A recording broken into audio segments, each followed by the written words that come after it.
welcome to our brand new podcast from Pinellas County Schools. This is Tales from the Tech Side. I am your host, James Wilson. In this podcast, we will be looking at how technology is impacting education, the good, the bad, the indifferent, all sorts of different topics, areas, but all dealing with education. Today, I have two guests with me, and we're going to talk about the evolution of technologies impacting education. But first, you're wondering, who am I? I am a Pinellas County School employee. I'm a former high school math teacher. I taught several years in the math classroom, left there, became a middle school math coach. I currently serve as an instructional technology coach, where I go out and visit several schools, helping their teachers integrate technology into the classroom. And I also manage the district's LMS, or learning management system, which we use Canvas here in Pinellas County Schools. My two guests are Dr. Constance Colosi, also known as Connie, and Sarah Trulson, program. And so I'll let them introduce themselves. We'll start off with Dr. Colosi. Hi, this is exciting. Just the evolution of your podcast and the broadcast from our digital learning department has changed a lot. We can get into that. So I'm Connie Colosi. I'm the director of media, text, and digital learning, which means I'm in charge of media centers, instructional materials, and digital learning. And I've been in this job about 7 years. And today is an auspicious occasion because it is my last day before retirement after 29 years in Pinellas County Schools. Yay. It's been a pleasure working with you, Connie. Same. And so now our next guest, Sarah Trulson. Hi, I'm Sarah Trulson. I'm the program coordinator of digital learning. So I get to work with James and the other members of our team. We have 5 fabulous instructional technology coordinators, coaches who work with schools. I have the distinct pleasure of getting to work with teachers and students in using all of the fun technology tools that we bring to the district. And I get to help decide what types of tools we're going to add to the classrooms and introduce. All right, great. And so again, our topic for today is the evolution of technology into the educational sphere. As you can hear, Dr. Colosi has 29 years of experience. Sarah has... Oh, goodness, over 20 years of experience. I think I'm on like year 21, maybe. A long time. Yeah, and I have right at about 16. So between us all, we've seen a lot of change, a lot of growth. Again, not all good, but we've seen growth in the use of technology in the classroom. And so, Dr. Colosi, you have been a classroom teacher, an assistant principal, a principal, the reading specialist for the district, as well as now the director of media, text, and instructional materials. So if you can, reflect back when you first started teaching. What was it like? What was the technology that was available, and how was it being utilized? Well, I scrounged around, I think, in a storeroom, and I found some little tiny Macintosh computers, and someone else here would know which ones they were, and they ran off of floppy disks. And I was like the height of trying to be cool when I worked out a way to get those talking to each other and networked. So there's that, and then slowly different applications started to come in. And I recall, as I was assistant principal at Azalea Middle School, we spent a lot of money, and we went on a program and bought a program called River Deep. And that was kind of my initiation into instructional software, and had a chance to really learn a lot about the pitfalls as well as the advantages. Okay. Sarah, you were a primary teacher, right? I was. I taught first grade and second grade. Now, a lot of people don't think that the littles, as we refer to our primary kids, can use technology. Can you share a little bit about how you incorporated technology into your classroom with our youngest of students? I can. And I'll tell you, James, I have been in this office with a few different titles, but the same basic kinds of jobs and tasks since 2007, so 2008. So when I was using technology in the classroom, it looked a lot different than it does now. What I can tell you is because I knew I wanted my students to be using the computers. I was at Ponce de Leon Elementary, and at the time we did not have one-to-one devices. We had carts that we could share. Usually one grade level had a cart of, I think, like 18 MacBooks. So they were Macintosh as well. But this is how long ago it was. Our schools didn't have wireless access. So if you could not hook that computer up to an Ethernet port and hardwire it, it wasn't going online. So what I did, and it's no longer allowed because we don't need to, but what I did is I actually went out, talked to our tech coordinator at the school, and I said, I need wireless in my room. If I buy the hub, will you help me to hook it up so I don't break anything? And I actually had my own wireless hub in my classroom so that my littles could be scattered around the room with their the Macs, and they actually were creating, it wasn't PowerPoint, it was a AppleWorks program, but something like that. They were using programs like what River Deep had for math with these little bouncy robots. They were using that for enrichment and practice in mathematics. They were using AppleWorks PowerPoint and Word equivalent to create little presentations, to type their spelling words or their word wall words. So, my littles could even troubleshoot when our Wi-Fi connection was funny. They knew how to connect to Miss Trolson's network. So first graders, second graders, very capable of doing all kinds of really cool things with technology. And our team, especially two of our coordinators, Laura Clark and Stacy Pellerin Vanderloop, work a lot with our littlest learners, even our little pre-K learners, to use the tools we have now to do all kinds of things, creating videos, creating books with Book Creator. Yeah, the sky's the limit with our little kids. Yeah.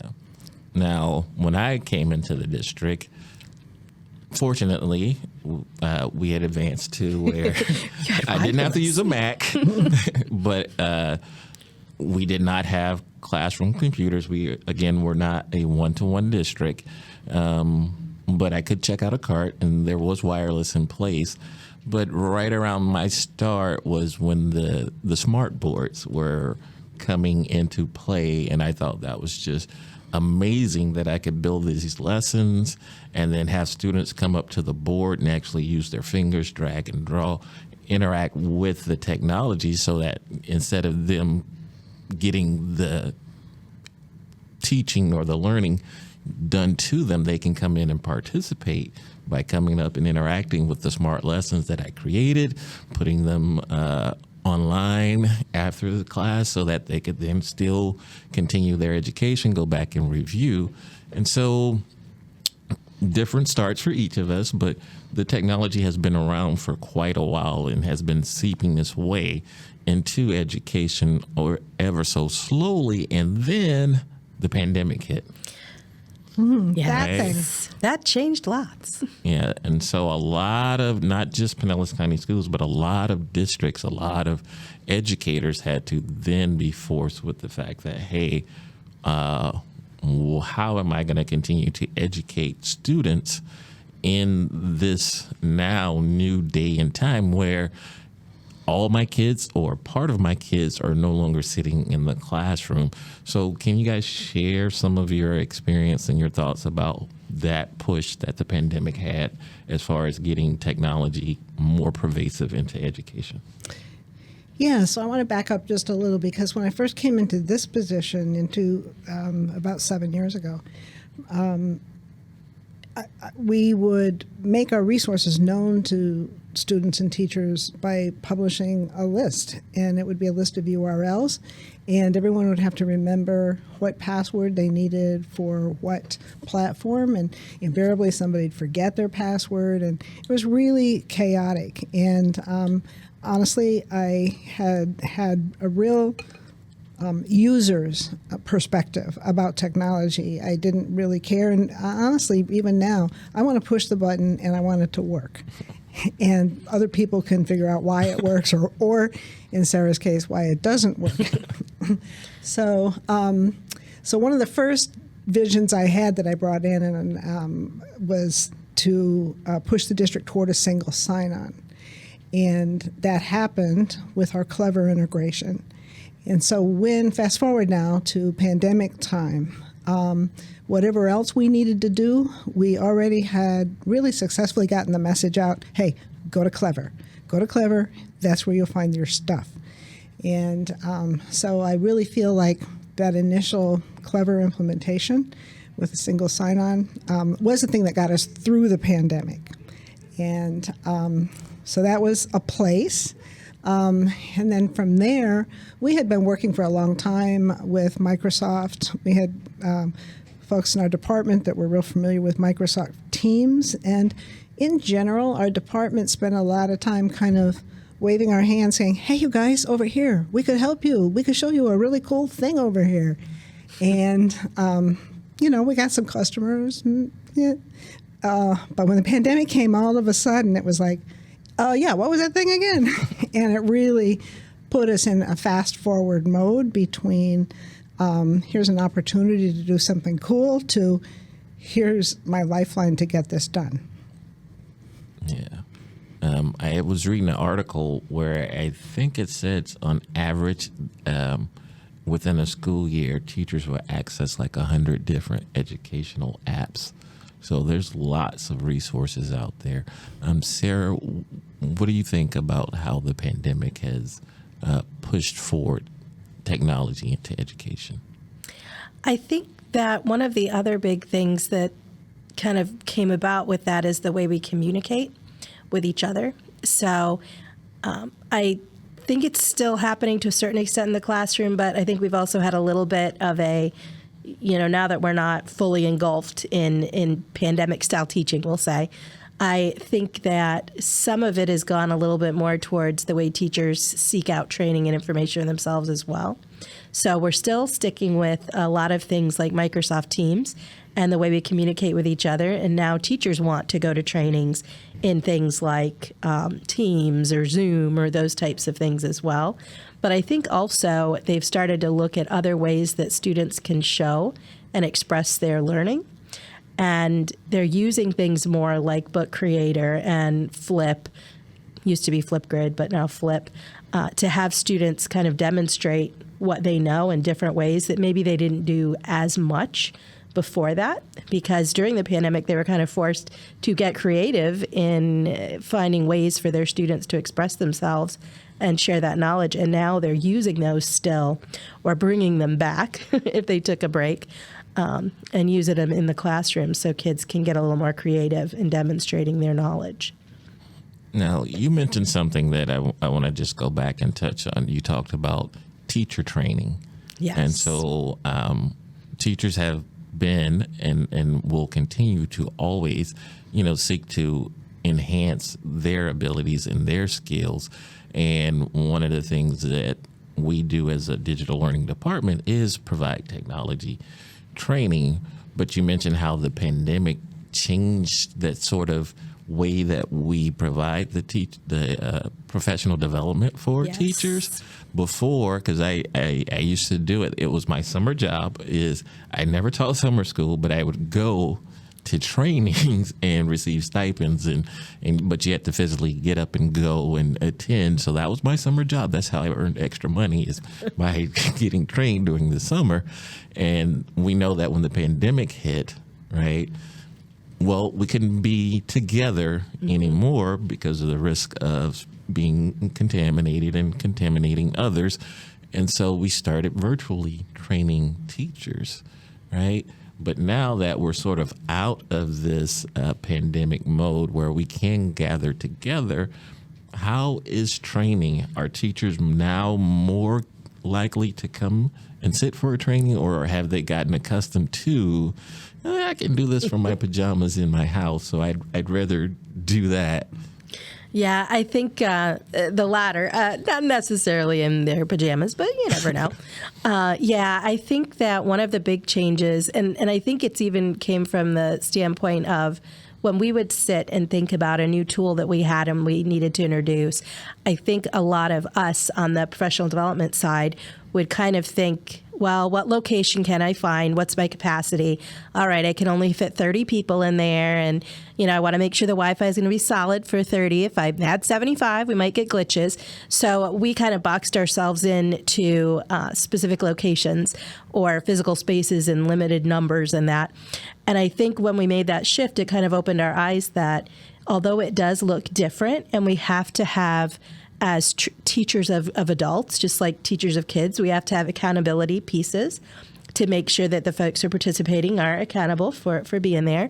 Once we figured out we could do that, and it could still be a really quality training and a good experience, I think the participants started wanting to do that too and be involved in that. And it's so much easier for a teacher who is taught all day to kind of get home, sit down, do that training, and then you're home and you're done, when it's over.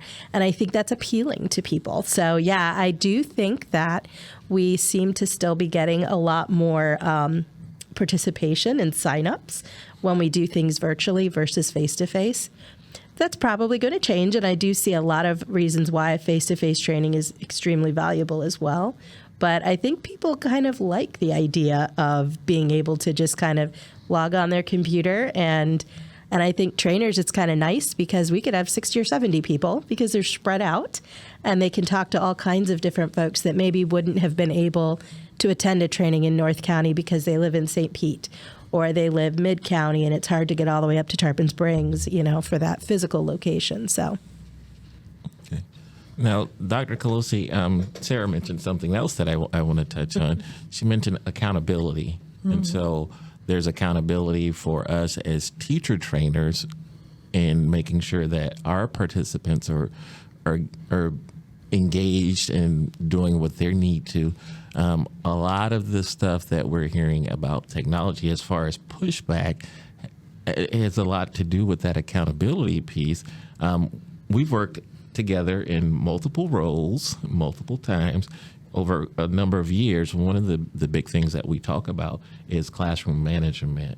Can you share some of the things that when it comes to a teacher implementing technology, even semi-effectively, those classroom management pieces that should be prevalent, that we should be seeing in those classrooms? Well, the same concepts that you used without technology have to be used with technology.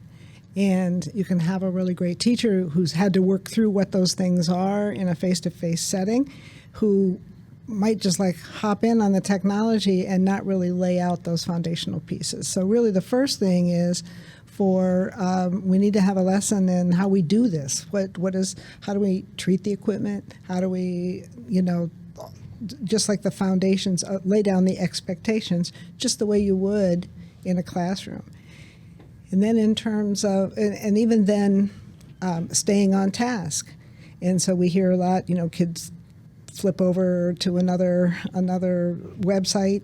But if the class is structured in such a way, and I've watched you all do this with the teacher training, and I'm always blown away with your professionalism, with the way online, yes, they could turn it off, turn off the lights and the sound and the camera and be off doing something totally different. But your training is designed in such a way that they have to stay engaged and they have to respond and they are held accountable for a product. And two, having come from a middle school background and you having been there with me, we really think about keeping those kids locked down. That's our number one thought, is how do we keep them quiet and in their seats? And what we know is that when they get more active and they're able to collaborate and they're able to get hands-on and they're able to create things, they're much more likely to engage in the learning that we've put for them. So really those same concepts, you have to think about it a bit, but everything you would do to make a non-tech classroom successful, you're going to do with a tech, but then you have the advantage of some really engaging, cool stuff that you can do. You're right. there are those just basic underlying classroom, what we call classroom management techniques that need to be in place whether or not there are devices being used in the classroom at that time. I agree that one of the things that is routines and expectations. And so we teach routines and expectations. So for those educators that are listening, teach those expectations, practice those routines, and that will help with some of the classroom management things that are going on. And so now I want to sort of talk about the future, right? Where we're going, all those great things that are possible, all the things that we're seeing that's coming about. Like I mentioned a little earlier, there are hundreds of thousands of educational apps that are being utilized by teachers, not only here in this district, but across the globe. What are some of those products that you're seeing that has the potential to really shape how education is progressing forward? I think the first thing I would like to point out is that we kind of need, there's thousands of things we can do, but we need to first decide what's our purpose? Why are we using this application? What are we trying to get done? And then from there, which application is going to help us? And you might have a couple of choices and you can just pick one over the other, but what we've tried to do in the district is first of all, provide teachers with what they need. We've been able to buy some really cool things because of our technology referendum. But then let's get focused. Let's use a couple of platforms that what we talk about as our evergreen apps. And so we don't have to spend time learning a new app every day. We've learned how to use this app, and now we can use this app to do our learning tasks that we have in front of us. Yeah, and I would agree with Connie as well with that piece. And I think the types of applications, and many of which we already have, that are going to explode or really make a difference and reshape education are not necessarily the ones where I can practice my math facts or I can practice or get an intervention for reading skills or something like that, because we have a lot of those there. I think the ones that are going to make the biggest impact are the ones that allow for creation.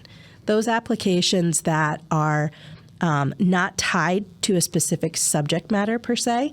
They're ones like Book Creator. They're ones like Flipgrid, whatever it is, that allow for students to demonstrate their learning across multiple subject areas, and really in a creative and innovative way. I think those types of applications are going to be the ones that really start to reshape what we're doing and how we're working with students.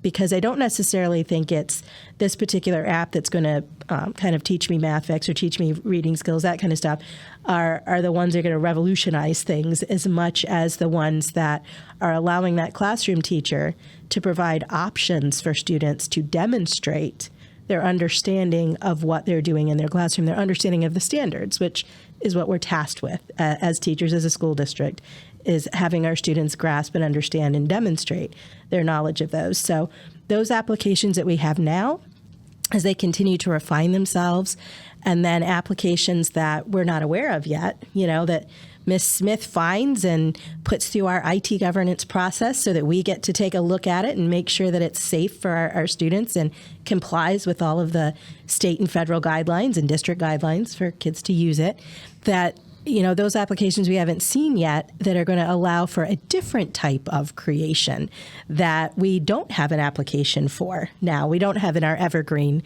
portfolio of applications. Those are going to be the ones I think that really shine and make the biggest kinds of impacts on what our kids are doing in the day-to-day regular classroom. So I have a question.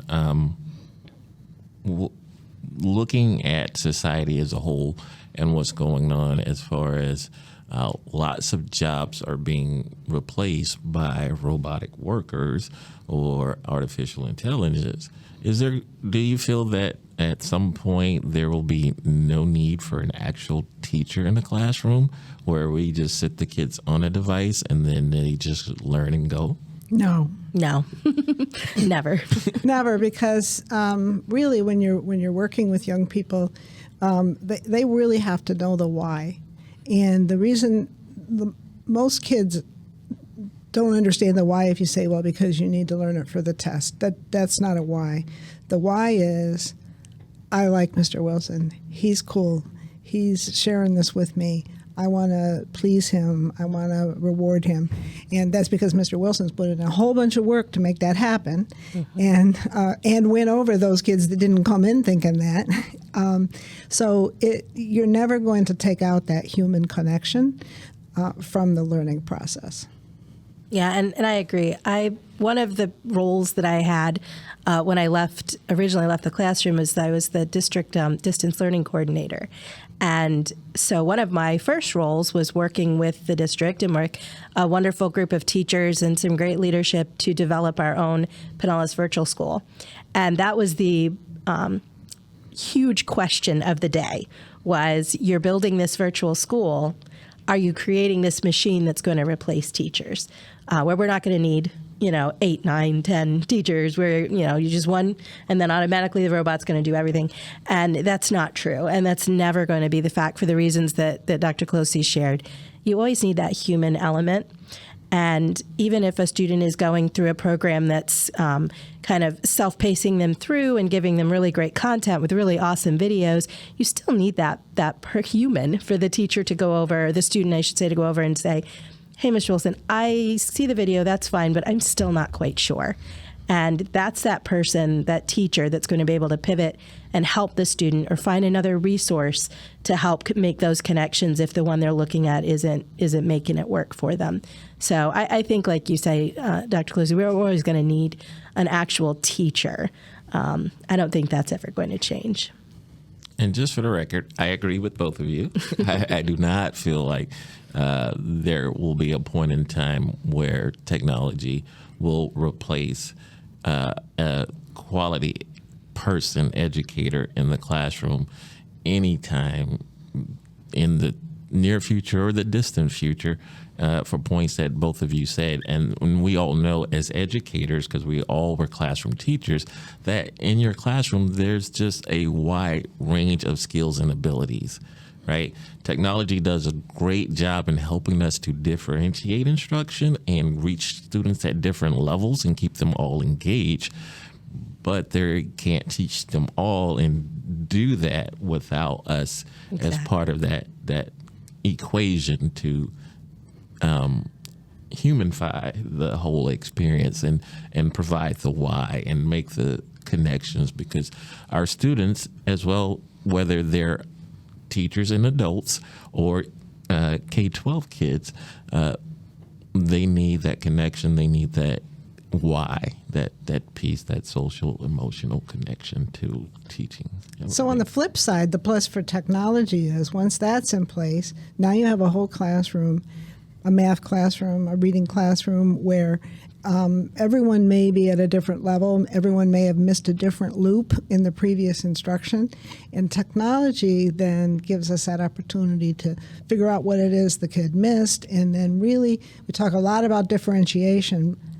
I'm going to say that's hard to do without technology assistance. I agree. Just personally, not having technology, asking a teacher to take home 150 papers, whether it be a test or homework, and then to individually scrutinize every single problem to see, okay, everybody got number 1 right, but everyone got number 2 wrong. What's the difference? Technology really aids us as teachers and educators into being able to dig into the data and then really customize the learning for each of our individual students. So I agree that is a great opportunity. So moving forward, what else would you like to see as far as technology impact on education? Well, I'll jump in again. I think as wonderful as it is and all the gains that we've made, we have so many thousands, literally, of teachers that have taken our training. And we have a lot of teachers that really are becoming proficient in implementing technology in the classroom. I feel like we still have a long ways to go in terms of helping all of our teaching force know how technology can help them. So I'll bang a drum a little bit here on a specific, but we did during the pandemic adopt our learning management system, Canvas. And when we think of all the hard tasks that a teacher has to do, it's like somebody at Canvas sat around and thought, gee, what are all those hard tasks the teachers have to do and how can we make it easier? And it's so deep how it can help. And so, come back to that need for continued professional development. I found that teachers, if you can show them how it can make their job easier as opposed to being another thing they have to learn, then you start to get their attention. Yeah, I agree. I think continuing to get the message out about, what we have available to use with students in all aspects is kind of our continued goal and where we need to be. Because even though, we've got a lot of usage in all the things that we purchase, we're a very big district. So we still have a lot more usage that we should be seeing. So even if we see 1,000 teachers using something, we've got 5,000 who don't know it's there yet. So it's kind of closing that gap of, truthfully, for our office, what tools could we use to better communicate what we have available, both in the trainings that we're doing and in just the tools that we have out there. Teachers know a lot about the ones that are really big, the big district initiative ones, but it's all the other little ones that really could help them so that they're not having to go out and search through the hundreds of applications that are out there. They know, hey, we've got some already that are vetted, that are set up, that are good for use with students that we can help you with. That's that piece, I think, that we have to continue to refine and push and help let people know is there. And then an extension of that, and the reason we need to work on this is safety and data safety, and helping teachers understand how to keep our kids safe, helping our kids know how to keep themselves safe. Yes. And, every vendor that we deal with, we have a data sharing agreement with them, and they have signed on saying they're not going to misuse our data. And if teachers going out and picking application XYZ, we don't have that window of safety. So helping teachers and students and parents understand how to use this resource in a safe way is an important challenge that we have in front of us. Yeah. And so I want to thank you both. Before we wrap up, we've only scratched the surface of what technology has and will do for education. That's why we're hoping that all of our listeners will like, subscribe, and share this podcast, because in future episodes, we will dig further into those things that you may not have thought about, like the data sharing agreement and teachers, not just going out trying random apps or programs because, hey, it's there and it's new and it's hot, right? And so we will not only look at the good, but also the not so good behind the implementation of technology in education. Again, Dr. Colosi, it's been wonderful working with you. Same with you, James. Congratulations on your retirement. Thank you. Sarah, looking forward to working many more. Well, I guess not that many more, because you'll be pretty. I have a long time left, James. Right. So I started when I was 21. So yeah. So I didn't start at 21, but I have quite a few more years. So looking forward to working with you as well. To our production team that you guys do not see behind the scenes, I want to thank them for doing a great job. I want to thank our digital learning team, who've always are there and supported both the podcast and teachers in Pinellas County Schools. This has been Tales from the Tech Side. Thank you, thank you, thank you.